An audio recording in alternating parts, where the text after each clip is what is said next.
How do magnets work? The power of attraction. Jamal has found some magnets, and he's about to discover the amazing power of attraction. What happens when I put this magnet near these metal things? When Jamal moves the magnet close to the metal paper clips, they stick. Magnets can pull certain objects toward them. That's called attraction. Wow, they all stick together. Not everything sticks to a magnet. Only certain materials like iron or steel are attracted to magnets. Why doesn't this wooden block stick? Magnets have two sides called poles, north and south.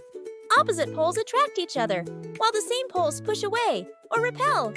Whoa, they don't like each other on this side, but they pull together on the other side.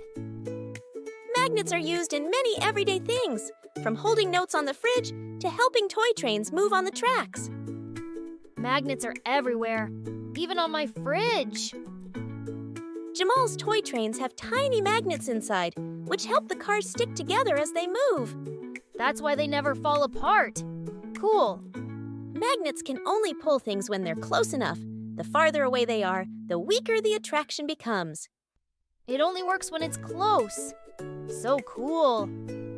Magnets can do fun things, like making chains of metal objects. Jamal loves discovering what magnets can do.